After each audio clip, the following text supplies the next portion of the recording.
हरे कृष्णा। तो आप सभी भक्तों का हार्दिक स्वागत है आज के राम कथा में। तो आज हम लोग चर्चा कर रहे हैं श्री वाल्मीकि रामायण के बाल कांड के दूसरे अध्याय पहले श्लोक। आज से दूसरा अध्याय चालू कर रहे हैं।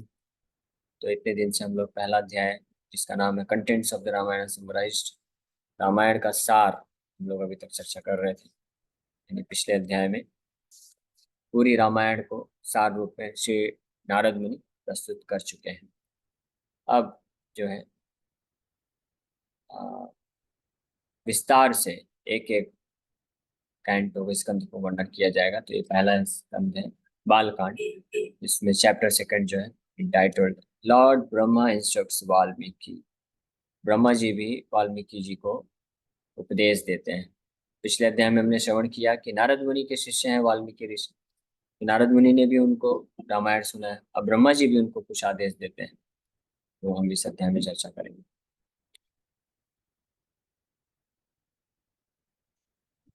नारदस्य तु तद्वाक्यं श्रुत्वा वाक्यविशारदा पूजयामास धर्मात्मा सह शिष्यो महामुनि। Having heard the words of Narad Muni, the great sage Valmiki, expert in the usage of words and a person of dharmic intelligence, honored them with his disciples. So Naradastu तद्वाक्यम श्रुत्वा। तो पिछले अध्याय के प्रारंभ में अगर आपको याद होगा तो नारद मुनि जब मिलते हैं, पहुंचते हैं, तो वाल्मीकि ऋषि जब उनको पूजा, उनका उचित सत्कार करते हैं, पूजा करते हैं, तो पश्चात उनसे जिज्ञासा करते हैं।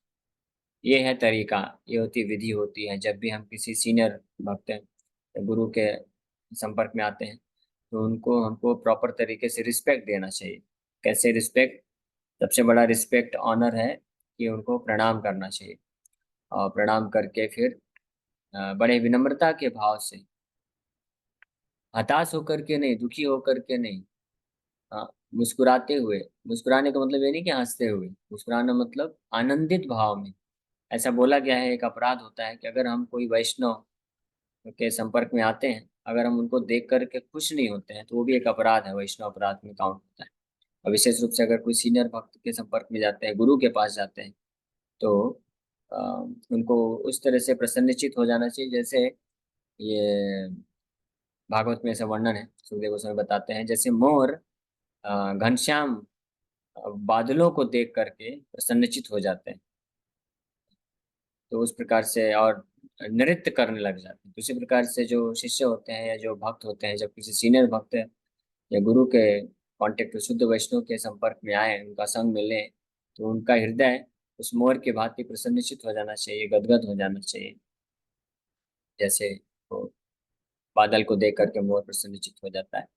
भक्ति विनोद ठाकुर एक भजन में लिखते हैं, दयाल निताई चैतन्य बोले नाच रे अमर मन। दयाल निताई चैतन्य बोले नाच रे अमर मन। कि दयालु निताई चैतन्य महाप्रभु के बारे में स्मरण करके ही मेरा मन जो है नाचने लग जाता है।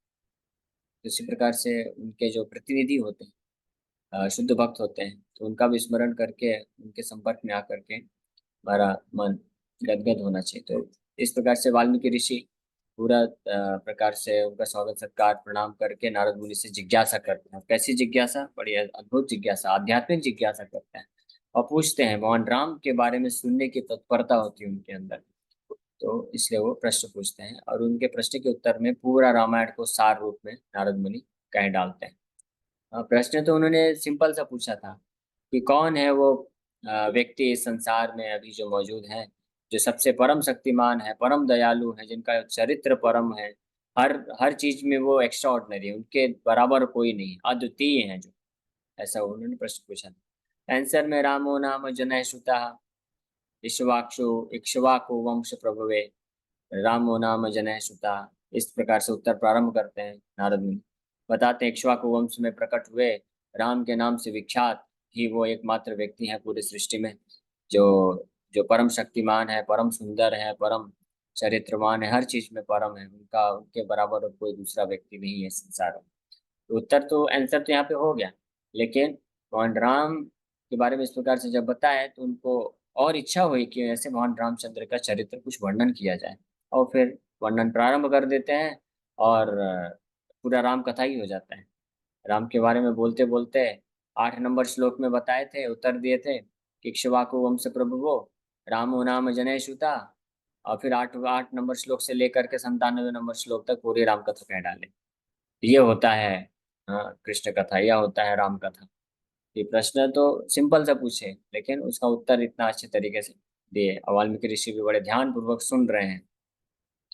अब वापस से जब इस प्रकार से संपूर्ण राम कथा कंप्लीट कर दिए, तो अब वाल्मीकि ऋषि, जो कि नारदस्य तु तत् वाक्यम श्रुत्वा, नारद मुनि के इन वाक्यों को सुन करके वाक्य विशारदः, जो कि खुद शब्दों को चयन करके शब्दों के द्वारा कविताएं और लेख लिखने में जो एक्सपर्ट हैं, दक्ष हैं, ऐसे वाल्मीकि ऋषि, क्योंकि वो वाक्य विशारदः शब्द सूचित करता है कि वाल्मीकि ऋषि अब खुद रामायण लिखने वाले हैं।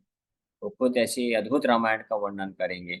नारदस्य तो तद वाक्यम श्रुत्वा, नारद मुनि से सुन करके वाक्य विशारदा, ये दोनों चीज जरूरी है।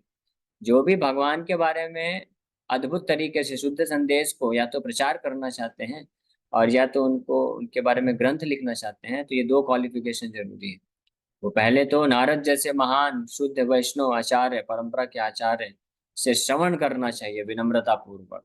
जब नारद मुनि प्रवचन कर रहे हैं, तो वाल्मीकि ऋषि क्या कर रहे हैं? ध्यान पूर्वक सुन रहे हैं। इसलिए यहाँ पे वर्ड आया है नारदस्य तु तद वाक्यम श्रुत्वा, है ना। श्रुत्वा मतलब ध्यान पूर्वक सुना उन्होंने, बीच में जो है डिस्टर्ब नहीं किए या बोर नहीं हो गए। और जो है ऐसा नहीं कि मन भटक रहा था, ध्यान पूर्वक सुन रहे थे। और साथ ही साथ में दूसरा क्वालिफिकेशन है वाक्य विशारदा। वो खुद भी नारद मुनि के राम कथा को अच्छे से सुने, श्रवण किए, अब उसको वो खुद अच्छे से प्रेजेंट करने के उनके अंदर दक्षता भी है, वाक्य विशारदा। और इस प्रकार से सुनने के पश्चात पूजयामास धर्मात्मा, नारद मुनि का अच्छे से पूजा करते हैं, यानी सम्मान देते हैं। धर्मात्मा, जो ऐसे वाल्मीकि ऋषि जो धर्मात्मा है, जिनका बुद्धि धार्मिक है, धर्मात्मा का ट्रांसलेशन लिख रहे हैं धार्मिक इंटेलिजेंस। सह शिष्यो महामुनि, तो वाल्मीकि ऋषि वहां पे जब नारद मुनि के द्वारा कथा श्रवण कर रहे हैं, तो अकेले नहीं श्रवण कर रहे थे, अपने शिष्यों के साथ, और उन शिष्यों के साथ ही उनका अच्छे से पूजा या सम्मान प्रकट करते हैं। The most merciful Valmiki desired to elaborately describe the activities of Lord Rama that had been briefly stated. For this is the practice of the learned. Ishtam hi vidusam loke samas vyas dharanam. In order to attract the attention of learned readers, the sage desired to reveal the extraordinary characteristics of the author of this work. The extraordinary characteristics of the mode of composition of this work, and the extraordinary characteristics of this work itself. In this second chapter, he describes the extraordinary characteristics of the author. Valmiki ऋषि नारद मुनि के द्वारा राम कथा को सार रूप में सुनने के पश्चात उनका इच्छा हुआ है, अभी हो रहा है, कि वो इस राम कथा को और विस्तार से जो है इसको प्रकट करें। An author is extraordinary when he is supremely trustworthy. A person who perceives reality as it is and conveys all that he perceives as it is trustworthy. Shri Valmiki is supremely trustworthy, for he received benedictions to this effect from the grandfather of the universe, Lord Brahma. He now reveals the event that led to Lord Brahma's blessing him. तो अब इस अध्याय में वाल्मीकि ऋषि ये भी वर्णन करने वाले हैं कि कैसे उन्होंने ब्रह्मा जी का भी आशीर्वाद प्राप्त किया है, और उनके द्वारा और नारद मुनि के द्वारा आशीर्वाद प्राप्त करके वो इस राम कथा को लिखने वाले हैं, रामायण प्रस्तुत करने वाले हैं। इसलिए वो ट्रस्ट वर्दी ऑथर हैं। ट्रस्ट वर्दी का मतलब होता है जिनके ऊपर विश्वास किया जा सकता है। कोई भी व्यक्ति भगवान के बारे में या तो प्रवचन करता है या उनके बारे में कोई ग्रंथ का रचना करता है, तो वो ट्रस्ट वर्दी होना चाहिए, यानी विश्वास का पात्र होना चाहिए। और विश्वास के पात्र की योग्यता क्या होती है? कि वो खुद से ज्ञान को प्रकट नहीं करता है भगवान के बारे में। वो जिस प्रकार से परंपरा में सुनता है अपने गुरु से, गुरु शिष्य परंपरा में जिस प्रकार से ज्ञान को भगवत ज्ञान को प्राप्त करता है, उसी तरीके से वो उसका वर्णन करता है। ये है ट्रस्टवर्दी ऑथर्स। और जो अनट्रस्टवर्दी होते हैं वो अपने आप से ज्ञान देने का प्रयास करते हैं। The word tu indicates that Narad Muni was unlike others as the knower of the three words, Trilokagya. His words were distinct from others' words, both literally and semantically. Those words had summarized the past tense of Lord Rama in the form of an answer to Valmiki's questions and were filled with fully meaningful sentences. यहाँ पे जो शब्द है नारदस्य तु तद वाक्यम, तो तू शब्द सूचित करता है तू तद वाक्यम, नारद मुनि के इन प्रकार के शब्दों को या इन प्रकार के राम कथा को, इस प्रकार के राम कथा को सुनकर नारद मुनि के, तो तू शब्द सूचित करता है कि उनके जो भी उन्होंने ज्ञान प्रदान किया वो लिटरली और सिमेंटिकली, मतलब शाब्दिक रूप से और गहराई के अर्थ में दोनों ही रूप से बहुत ही सबलाइम थे। सबलाइम मतलब उचित उचित प्रकार से उन्होंने कथा प्रस्तुत किया। श्री वाल्मीकि was वाक्य विशारद, learned in presenting such words. Actually, he was a specialist in the usage of words. Dharmatma indicates that his intelligence was fixed on Vedic Dharma, or that his very nature was dharmic. In this context, it indicates that he was aware of dharma of being obedient to one's spiritual master. Mahamuni, great sage, indicates that Valmiki was the best of sages, for he had attained the treasure of the conclusions of Upanishadic teachings. She honored the words of Narad Muni as indicated by the expression Vakya Visharada. In some manuscripts of Ramayana, Mahamuni appears instead of Mahamunim, indicating that Narad Muni was a great sage. जिस प्रकार से वाल्मीकि ऋषि receive करते हैं, तो उनके कुछ दिव्य गुणों का भी वर्णन यहाँ पे किया जा रहा है। नारदस्य तद्वाक्यम श्रुत्वा वाक्य विशारदा पूजयामास धर्मात्मा सह शिष्यो महामुनि। ये वाक्य विशारद, धर्मात्मा और महामुनि वाल्मीकि ऋषि नारद मुनि के जो प्रवचन है उसको प्रॉपर तरीके से सम्मान प्रदर्शित कर पाए। पूजयामासा, पूजयामासा यानी उनका उचित प्रकार से सम्मान किए, क्योंकि वो वाक्य विशारदा महामुनि है। यानी एक ये भी यहाँ पे हिंट मिलता है कि जो शुद्ध भक्त होते हैं या प्रामाणिक आचार्य होते हैं जो भगवान का कथा करते हैं तो उनका जो पूजा होता है, यानी उनको अगर हम सम्मान देने की दृष्टि रखते हैं, अगर हम उनको सम्मान देना चाहते हैं तो सबसे अच्छा तरीका क्या है, कैसे हम सम्मानित कर सकते हैं, सबसे अच्छा आदर, श्रेष्ठ आदर क्या है? उनके द्वारा बताए हुए कथा को ध्यानपूर्वक सुनना और समझते हुए सुनना। तो जो भक्त लोग कथा को ध्यानपूर्वक सुनते हैं और साथ ही साथ में समझते हैं और फिर उसको अप्लाई भी करते हैं और समझते हैं, ये कैसे पता चलता है? जिज्ञासा से पता चलता है। ये जिज्ञासा जिस प्रकार से करते हैं इसका मतलब हाँ वो सुन रहे हैं, समझ रहे हैं, तभी तो जिज्ञासा आएगी। ये तो जिज्ञासा कैसे करेगी?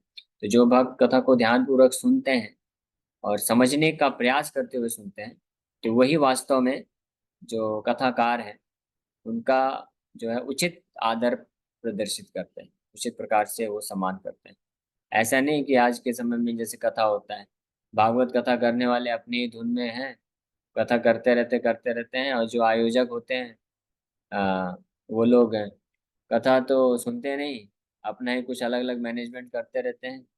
वो तो कई बार तो ये आयोजक लोग होते हैं वो बैठते ही नहीं कथा में, वो तो अलग ही कहीं बिजी रहते हैं।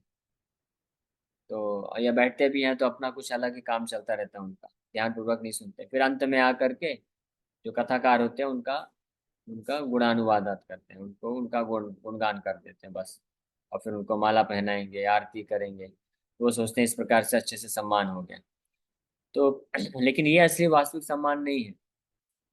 वास्तविक सम्मान अगर होता है किसी भी जो कथा जो प्रवक्ता होते हैं, वास्तविक सम्मान होता है उनका, उनको ध्यानपूर्वक सुन करके कथा को, ना कि उनको फूलों का हार पहना करके, आरती करके, या उनको डोनेशन दे करके। वो एक चीज, वो एक्सटर्नल है, वो भी जरूरी है, ठीक है, सम्मान करने के लिए हम जो गुरुजन होते हैं हम उनको हार भी पहनाते हैं, उनको प्रणाम करते हैं, आरती करते हैं, सुबह सुबह हम डेली गुरु पूजा करते हैं प्रभुपाद जी का, तो वो भी जरूरी है। लेकिन वो असली, वो एक्सटर्नल है, बाहरी है। असली सम्मान होता है कि जब वो प्रवचन करते हैं, जैसे प्रभुपाद जी के प्रवचन है या प्रभुपाद जी की बुक्स है, उनको ध्यानपूर्वक पढ़ना, समझना और उनके आदेशों का पालन करना, उनका श्रवण करना, या जो भी भागवतम के स्पीकर होते हैं उनको ध्यानपूर्वक सुनना, वो असली सम्मान होता है। उसके द्वारा असली सम्मान प्रदर्शित किया जा सकता है। श्रील भक्तिवेदांत सरस्वती ठाकुर इसलिए प्रभुपाद जी को बहुत पसंद किया करते थे, हमारे प्रभुपाद जी को। तो वो रिमार्क करते थे कि, और इसलिए इसी बेसिस पे उन्होंने दीक्षा भी दिया था प्रभुपाद जी को। जब प्रभुपाद जी को प्रयागराज में दीक्षा हुआ था प्रभुपाद जी का 1933, तो प्रभुपाद जी को दीक्षा के लिए लेके जा रहे थे जो भक्त, टेम्पल प्रेसिडेंट, तो श्रील भक्तिवेदांत सरस्वती ठाकुर को बोले कि ये अभय चरण बाबू हैं और ये बहुत बड़े बिजनेस, बहुत अच्छा इनका बिजनेस है और इनके बहुत सारे कॉन्टेक्ट्स हैं और ये बहुत धन एकत्रित करवाते हैं, फंडिंग अच्छा कराते हैं हमारे मठ को चलाने के लिए, और ये बहुत अच्छे मैनेजर हैं। ऐसे ऐसे करके वो इंट्रोड्यूस कर रहे थे और बोल रहे थे इसलिए आप इनको दीक्षा दीजिए। तो भक्तिवेदांत महाराज जी बोले कि मैं दीक्षा दूंगा इसको, ये बहुत अच्छा लड़का है, he is a very nice boy, बहुत अच्छा लड़का, मैं इसको दीक्षा दूंगा, लेकिन इसलिए नहीं कि ये बहुत जो है अच्छा मैनेजर है, बहुत अच्छा बिजनेस करता है या बहुत सारे लोगों को मठ में ला करके डोनेशन दिलाता है, इसके कारण नहीं। मैं इसको दीक्षा इसलिए दूंगा because he likes to hear me, क्योंकि ये मुझे सुनना पसंद करते हैं। Whenever I speak he never leaves, जब भी मैं बोलता हूँ तो ये छोड़ के जाता नहीं। ये तो प्रायः ऐसा देखा जाता है कि जो कोई भी वैष्णव होते हैं, विशेष रूप से जो फेमस वैष्णव है, गुरु हैं, तो उनके इर्द गिर्द तो बहुत सारे लोग रहते हैं। उनको बहुत लोग आएंगे, माला पहनाएंगे और सम्मान करेंगे, कई लोग आके लिफाफा देंगे, डोनेशन देंगे और अलग अलग चीजें से पूजा सम्मान करेंगे। लेकिन जैसे ही वो आसन में बैठ जाएंगे, जय राधा माधव, जय राधा माधव चालू करेंगे, आधे से ज्यादा जनता तो वहीं से भाग जाएगी, मैंने कोई इंटरेस्ट नहीं है सुनने में। और जब राधा माधव खत्म हुआ और जब प्रवचन देना चालू करेंगे, तो आधे जो बैठे हैं उसमें से फिर उठ उठ के एक एक करके निकल के जाने लग जाएंगे। और कुछ लोग जो बैठे भी रहेंगे किसी तरह से, यार ये बैठे रहेंगे नहीं तो फिर उनको बुरा लगेगा, इस भाव में बैठे रहेंगे लेकिन सुनेंगे नहीं ध्यानपूर्वक, अपना कहीं मोबाइल खोल के व्हाट्सएप पे यूट्यूब चलाते रहेंगे, बातचीत करते रहेंगे, है ना? तो इस प्रकार के अलग अलग कैटेगरी के श्रोतागण होते हैं। लेकिन वही वही भक्त है, वही शिष्य है जो ध्यानपूर्वक सुनता है गुरु के वचनों को, वही सबसे ज्यादा उनका प्रिय हो जाता है और वही वास्तव में असली कृपा को प्राप्त करता है गुरु की।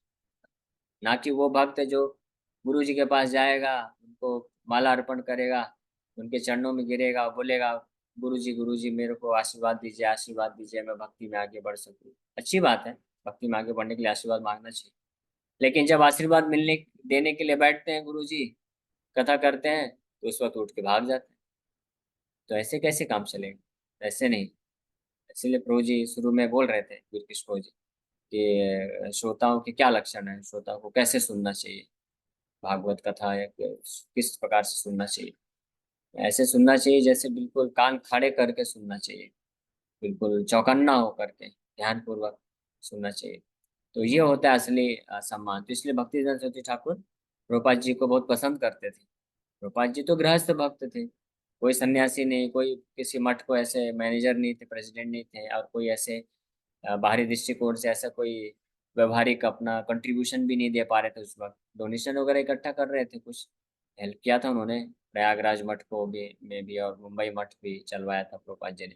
लेकिन जिस प्रकार से अन्य सन्यासी लोग कर रहे थे उस प्रकार से नहीं कर पा रहे थे फुल टाइम दे करके। लेकिन फिर भी श्रील भक्तिवेदांत सरस्वती ठाकुर को बहुत चहेते बन गए, बहुत पसंदीदा हो गए, बहुत प्रिय हो गए। और यहाँ तक कि ऐसी अवस्था में इतने इतने ज्यादा चहेते प्रिय हो गए कि श्रीला भक्तिवेदांत सरस्वती ठाकुर जो प्रभुपाद जी को अभय चरण देव, अभय चरणारविंद नाम था पहले प्रभुपाद जी का, तो उनको अपने हृदय की जो आंतरिक इच्छाएं हैं, कॉन्फिडेंशियल चीजें हैं, वो तक उनके सामने प्रकट कर देते थे, जो अपने सन्यासी शिष्यों को भी नहीं बताते थे। सोचिए, इतने ज्यादा प्रिय हो गए। ऐसा क्यों? क्योंकि प्रभुपाद जी बहुत ध्यान पूर्वक उनको सुनते थे। श्रील भक्तिदान सरस्वती ठाकुर जब प्रवचन करते थे तो उनके पास ऐसा टाइम लिमिट नहीं होता था कि 20-25 मिनट, आधे घंटे का कथा, 1 घंटे का कथा। अभी तो ये सब टाइम लिमिट लगाना पड़ता है, जो कि जरूरी भी है, प्रैक्टिकल भी है, क्योंकि बहुत सारे अन्य अन्य सेवाएं भी होती हैं और लोगों के कामकाज होते हैं। श्रील भक्तिदास सरस्वती ठाकुर प्रवचन देते थे तो कई बार 2 घंटे, 3 घंटे, 4 4 घंटे वो बोलते थे कंटिन्यूअस, और भक्त लोग सुनते थे। लेकिन बहुत कम ही लोग होते थे जो टिकते थे लास्ट तक। जो श्रील भक्तिदास सरस्वती ठाकुर को तो फर्क नहीं पड़ता था, चाहे भले ही 1,000 लोग बैठे हों शुरू में और 3 4 घंटे के पास जाते जाते केवल 10 15 लोग बचे हों, वो फिर भी उसी उत्साह के साथ कथा करते थे, भगवान का गुणगान करते रहते थे। लेकिन उन्होंने नोट किया था कि जो अभय चरण बाबू है, ये शुरू से लेकर अंत तक पूरा बैठे रहते हैं और पूरा ध्यान पूर्वक सुनते हैं, इधर उधर भटकता नहीं इनका मन। इसलिए उनको बहुत पसंद करते थे, और इसलिए वो बोले कि इसलिए मैं इनको दीक्षा दूंगा, he is very nice boy, he likes to hear me. और इसलिए वह उन पे टिप्पणी करते हुए रिमार्क करते हैं कि because she hears very attentively, one day he will preach vigorously. क्योंकि ये बहुत ध्यानपूर्वक सुनते हैं, इसलिए एक दिन आएगा कि जब ये बहुत ही विगरसली, यानी बहुत ही धुआंधार प्रचार करेंगे ये। तो श्रील भक्ति ठाकुर ने ये प्रिडिक्शन, भविष्यवाणी कर दिया था पहले ही प्रभुपाद जी के बारे में, और वही हुआ। प्रभुपाद जी जब गए अमेरिका, तो ऐसा उन्होंने धुआंधार प्रचार किया कि कोई भी उनके सामने आकर के शास्त्र विरुद्ध सिद्धांत को सामने रख ही नहीं सकता है। हर किसी को तर्क में हरा देते थे प्रभुपाद जी, बड़े एक्सपर्ट हो गए। चाहे वो साइंटिस्ट हो, फिलोसोफर हो, पोएट हो, या कोई संस्कृत स्कॉलर हो, या मायावादी हो, दार्शनिक हो, भौतिकवादी हो, कोई भी हो, कैसा भी व्यक्ति आ जाए और कैसा भी प्रकार का उल्टा सीधा तर्क वितर्क करे, प्रभुपाद जी उसको परास्त कर देते थे। और जो असली वैष्णव सिद्धांत है उसको शास्त्र के बल पे, शास्त्र पे आधारित शास्त्रों को कोट करते हुए वो अपने तर्क को स्थापित कर देते थे। और सामने वाले को झुकना पड़ता, सामने वाले को स्वीकार करना पड़ता था कि हाँ, ये जो भक्ति वैष्णविज्म का जो तर्क है, भक्ति का जो मार्ग है, यही सर्वश्रेष्ठ है। तो इस प्रकार से प्रभुपाद जी कर पाए क्यों, और 10 11 साल, 11 साल के अंदर ही इतना अद्भुत तरीके से इतने सारे ग्रंथों की रचना कर दिए, इतने सारे मंदिर खोल दिए, इतने सारे शिष्यों को दीक्षा दे दिया, और इतने सारे फिलोसोफर दार्शनिक लोगों के बीच में सम्मानीय स्थिति को प्राप्त कर लिए। क्यों? क्योंकि उन्होंने ध्यान पूर्वक सुना कथा को। तो इस श्लोक में हमको ये शिक्षा मिलती है। वाल्मीकि ऋषि भी जब नारद मुनि प्रवचन कर रहे थे पिछले अध्याय में, पूरा समरी ऑफ राम कथा, तो वाल्मीकि ऋषि उस वक्त बड़े ध्यान पूर्वक श्रवण कर रहे थे। और इसलिए यहाँ पे श्लोक में बोला गया है पूजयामासा, यानी प्रॉपर तरीके से, इस तरीके से उन्होंने नारद मुनि का पूजा किया, सम्मान प्रकट किया। तो ये है असली सम्मान। किसी भक्त को अगर हम असली सम्मान देना चाहते हैं तो वो है उनको, उनके द्वारा कृष्ण कथा जब वो करते हैं तो उसको ध्यान पूर्वक सुन करके हम असली सम्मान प्रकट कर सकते हैं। So thank you very much. सीखते हैं, विराम करते हैं।